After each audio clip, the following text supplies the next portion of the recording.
Hello everyone. Last section, we have talked about the King Wuling of Zhao State and shooting on horse in Hu clothing. Now, let's continue to learn the transfer of Hu and Han costume in Wei Jin Southern and Northern dynasties. The general features of clothing culture in Wei Jin Southern and Northern dynasties. For 100 years after the founding of the Han dynasty, the royal family has declined, the three kingdoms were divided, and the two Jin dynasties were at loggerheads. The Mongolian nomads and Tibetan nomads have successively entered the Central Plains and established more than 10 small dynasties, known in history as the 16 states or 5 nomadic tribes. From the 4th century and the 6th century, China has been in the period of the Northern and Southern dynasties. The war and the Great Migration of nationalities promoted the coexistence of Hu and Han, the exchange between the North and the South, the collision and the mutual influence between the exotic cultures from the nomadic nationalities in the North and the countries in the Western regions, and the Han culture, which pushed the Chinese clothing culture into a new period of development. At this time, the Han and Hu costume cultures were transferred to each other according to two different natures and directions. One is that the ruling class in Wei and Jin dynasties basically followed the old system of Qin and Han dynasties.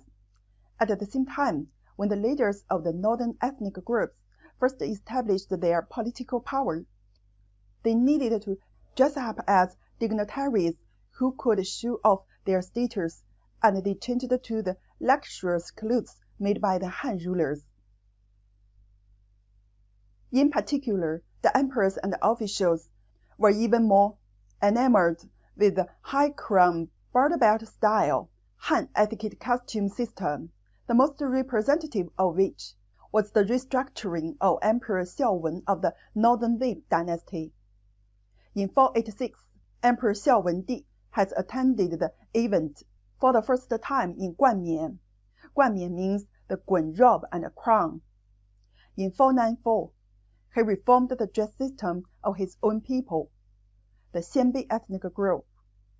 In 495, when he met with his officials, he gave them the crown to replace their Hu clothing. The second feature is that the Hu clothing, which is superior in practical function to the loose and fat clothes worn by the Han rulers, has been passed on to the working class of Han people. The Emperor Xiaowen of Northern Wei dynasty had ordered all the people in his state to wear the Han clothing, but the working people of the Xianbei ethnic group were not quite accustomed to the clothes of the Han nationality, and even the prince of the emperor of Wendi in Wei dynasty wore Hu clothing privately. The Emperor Xiaowen of Wei dynasty did not break the popularity of the Xianbei costume in the process of carrying out localization, but it was popularized among the working people of the Han nationality. Finally, even the upper class of the Han nationality also wore Xianbei clothing. The basic reason is that the northern Hufu is easy to live and work, and it has strong practical functions. The mixed residence of Hu and Han in the southern and northern dynasties made foreign costume cultures coexist and influence each other, forming a new chapter of Chinese costume culture in this period. Okay, that's all the content of this course. The content of next course will be 裤叠两裆 and half sleeve shirts 半袖衫. See you next course.